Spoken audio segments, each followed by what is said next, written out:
Hello, I'm Ryan, and welcome to Analyze This, Mr. Bond, my channel where I take a look at the adventures of fictional super spy James Bond 007 and dig for what lies beneath the surface. Today we're talking about the style of James Bond. James Bond has been a style and fashion icon, at least as far back as Sean Connery, and it's hard to separate the character and his iconography from his sense of fashion. The stereotypical image of James Bond is of a man in a dinner suit, a black tie outfit, gun in hand. He is the gentleman assassin, regardless of how gentlemanly he really is.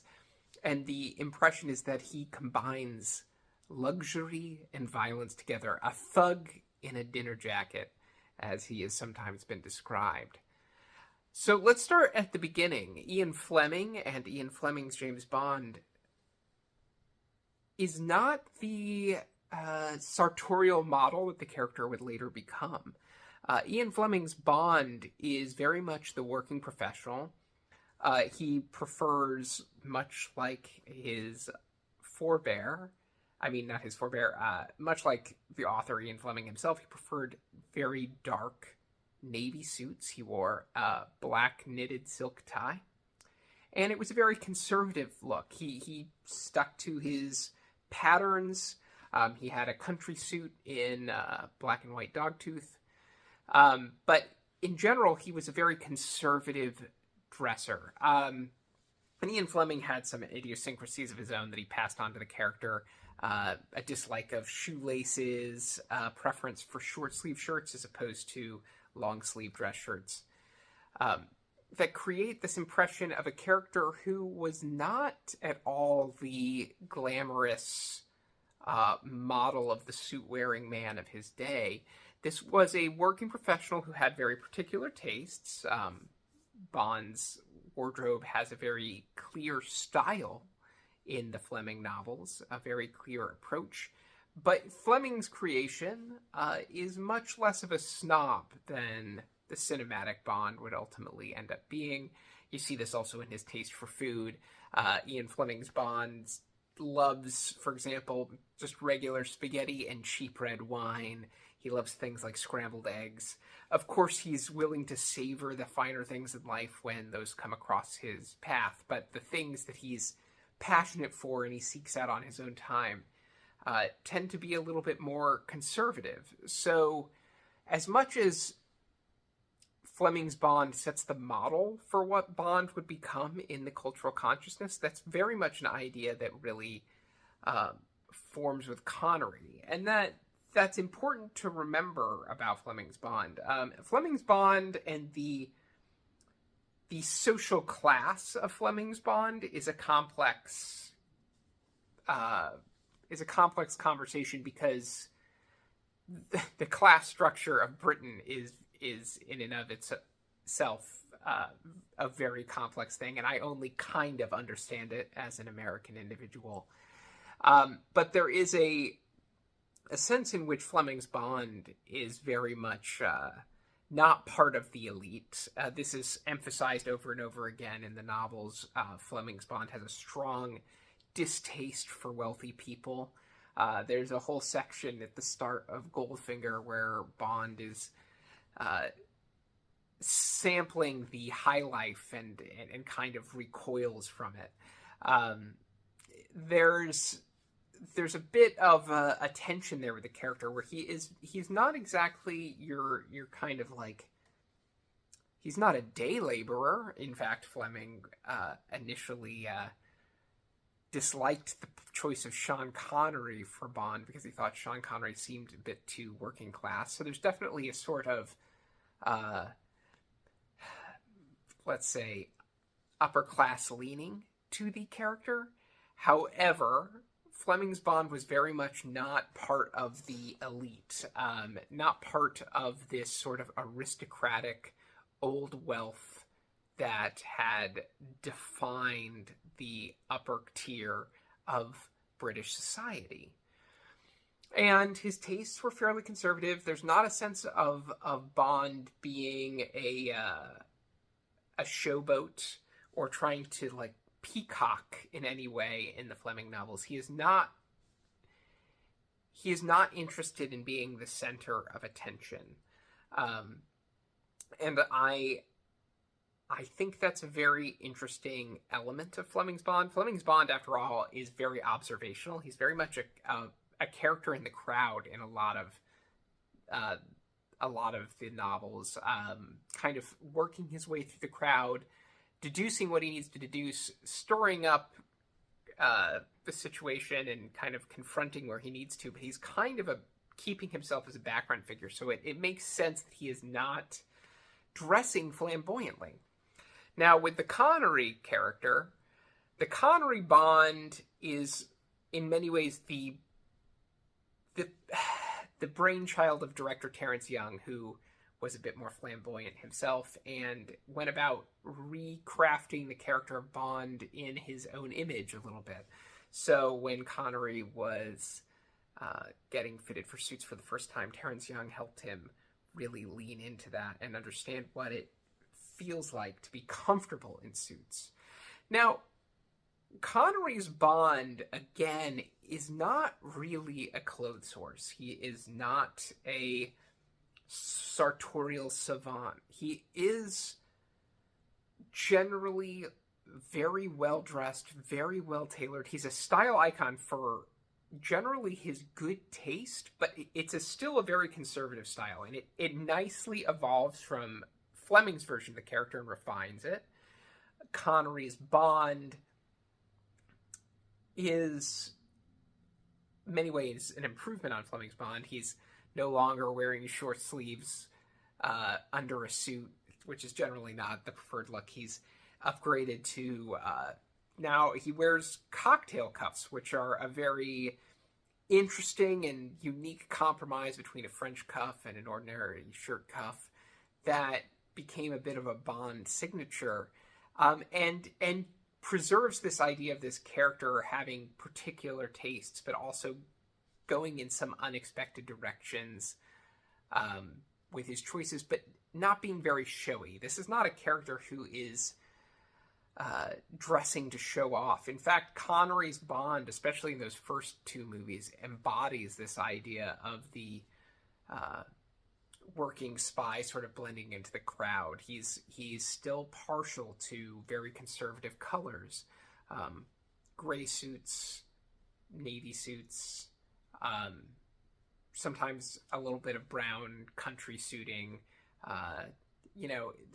Some of the looks are a little bit showier than others. The three-piece in Goldfinger is definitely a bit more dramatic than some of the other looks that Connery's Bond wears across the series. But it is the case that he's generally staying in the boundaries of fairly conservative attire. He's not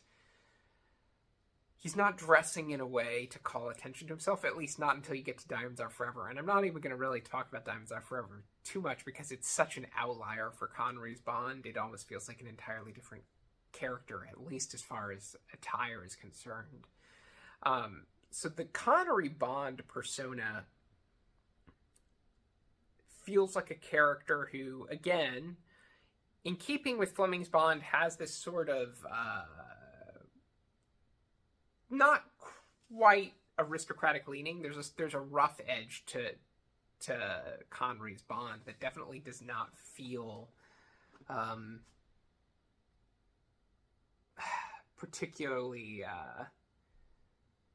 particularly gentlemanly in some ways. Like he's a pretty ruthless character, and it is that contrast between his innate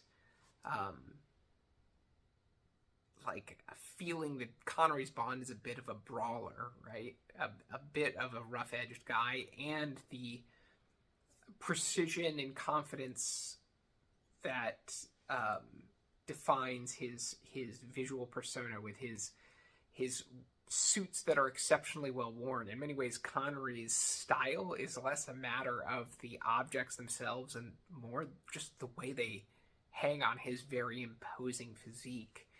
The Connery suits would not look as fantastically stylish on another human being. In many ways, Connery's style is a reflection of Connery himself.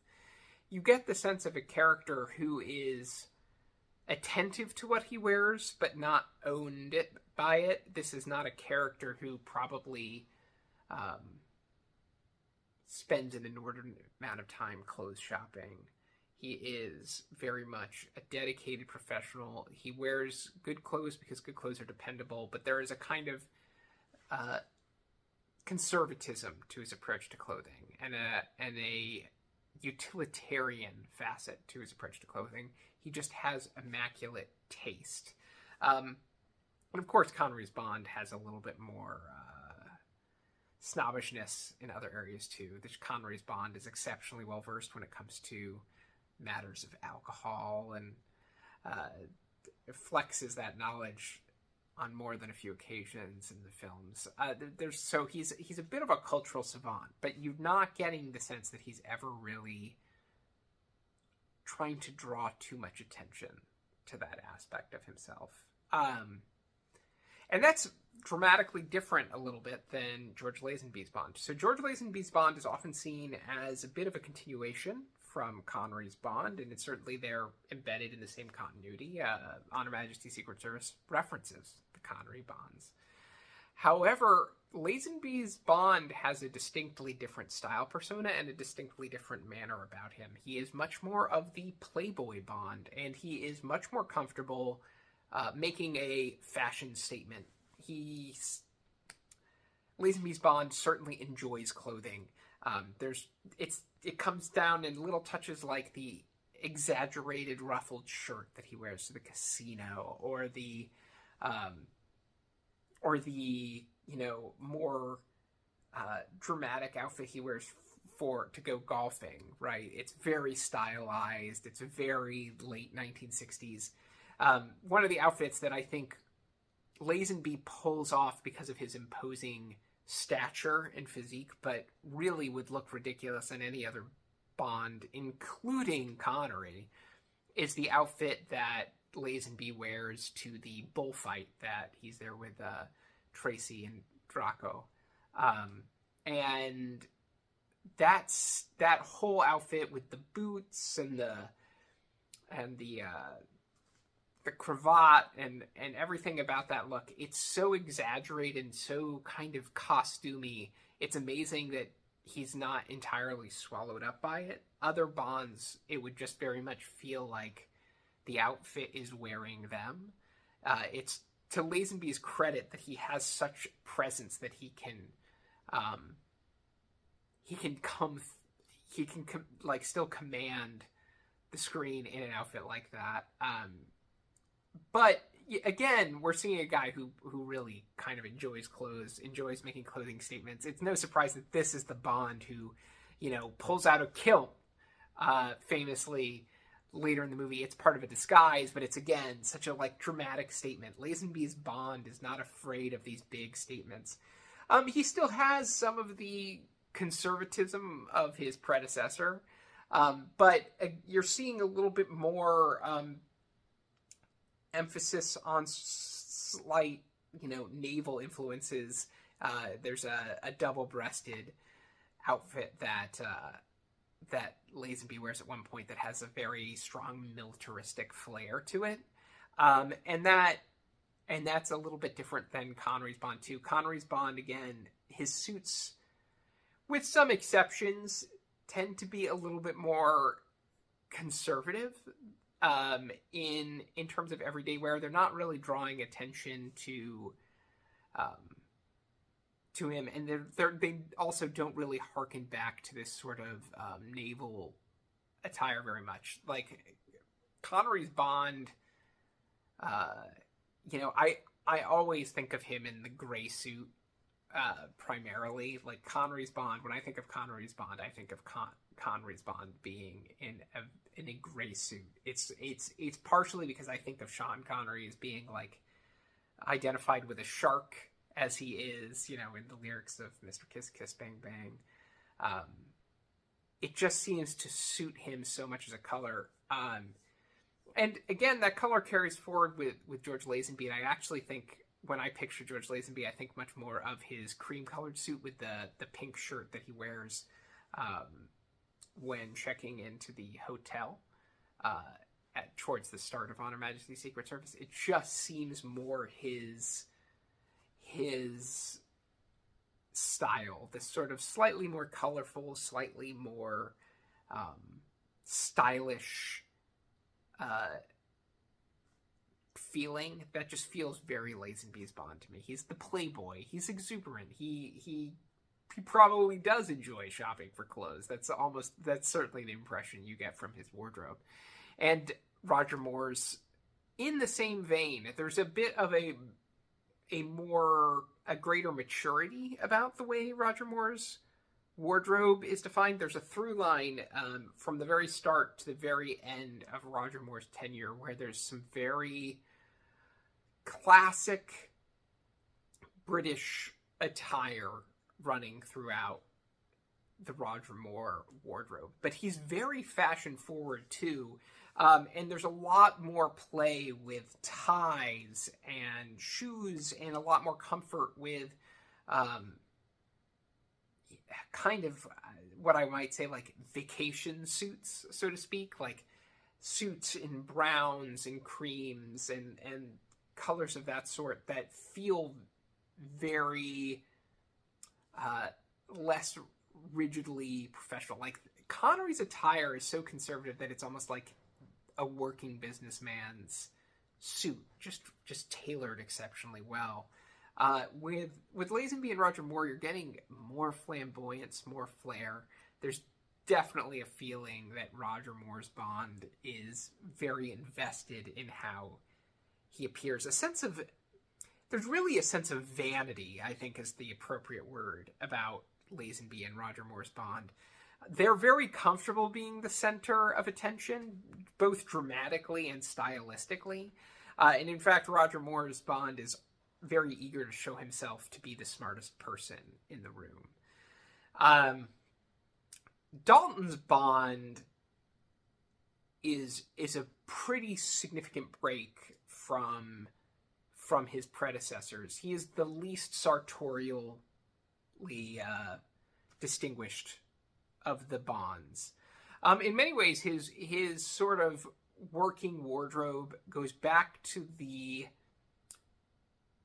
core ethos of Fleming's Bond, which in the sense is like this was not a wardrobe. Fleming's Bond did not fuss over his wardrobe. He had a uniform he kind of stuck to, and you get that's the impression with Dalton's Bond as well. He's a working professional. He wears suits because they're professional, but he's a very utilitarian dresser, so to speak. And his clothing choices are always very for the most part very pragmatic. And he looks best, honestly, when his clothing leans more into that aspect.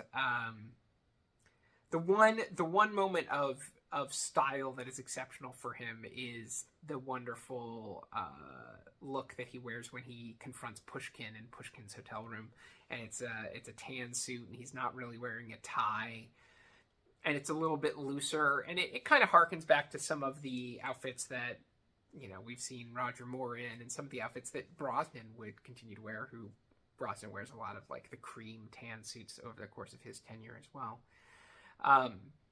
But it looks very good on Dalton, and that's the moment where you kind of get a sense for Dalton's Bond feeling at home in a suit in a way that he doesn't always consistently feel at home. But his suits are it's very contemporary in the same way too. There's a sense of like he's just picked up suits that are kind of in line with the trends of the time. He's not out to make any sort of clothing statement.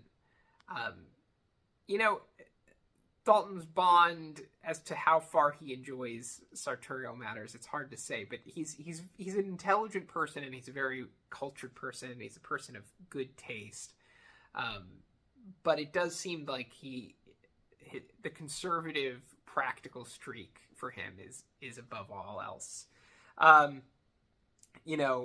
There's a sense of his Bond, of any of them, being the more like pragmatic, slightly academic, Lazenby and Roger Moore both feel like they're the rascals that either had some familiarity with money or kind of came into it and have started to like enjoy it and spend it as quickly as it comes in, right? There's an exuberance to the way they live life. Connery's a bit more conservative in his tastes, but you also get the sense that he's not, Mr. Moneybags.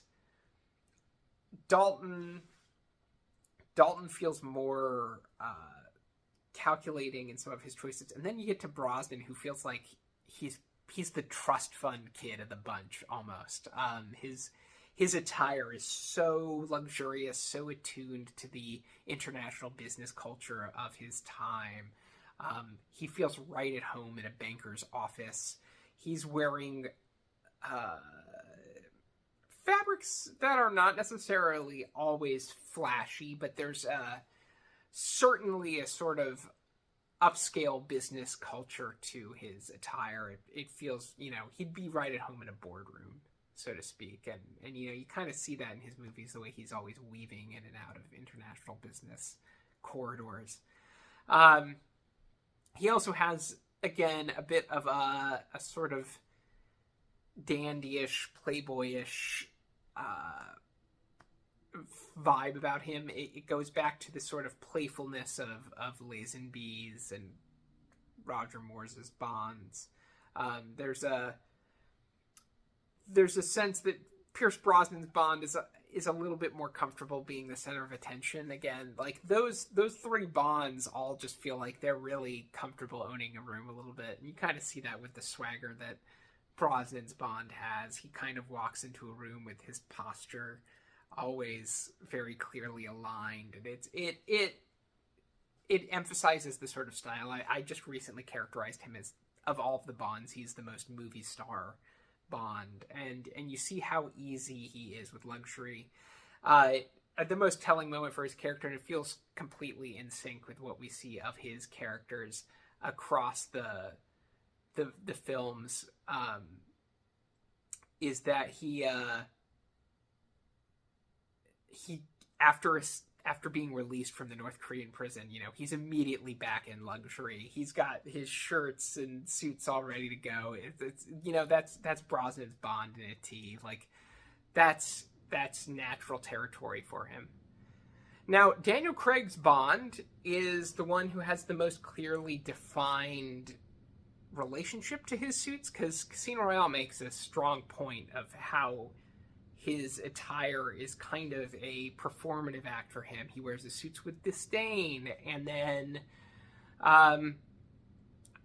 there's this sense that he doesn't quite know what a great dinner jacket is until Vesper provides him with the most exceptional dinner jacket. And then his wardrobe is just kind of like gradually escalating over the course of the film, and there's a sense that he's kind of over the course of those movies curating this persona for himself, and it's a persona that he drops whenever he has a personal crisis. He goes back to a much more casual mode of dress. This sort of formal attire is very much like a working uniform for him in many ways. It's when he becomes Bond, he puts on the dinner jacket almost like he's Batman putting on the bat suit. And that is interesting because it makes it feel like it both is and isn't a part of who he is. His attire is very fashionable to the point of it seems like he's probably reading Esquire. He's also the only Bond to style his hair with product, so there's an element of attentiveness to his attire that is unique, but it seems to come with a side of like innate insecurity. Like he's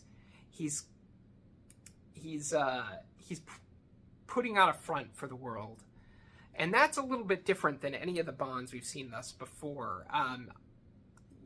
There's a set feeling in the movies, especially by the time he hits Spectre and he's bringing a white dinner jacket on a train with him, that he's kind of grown into the style a little bit, that he's matured a bit and he's gotten used to this. But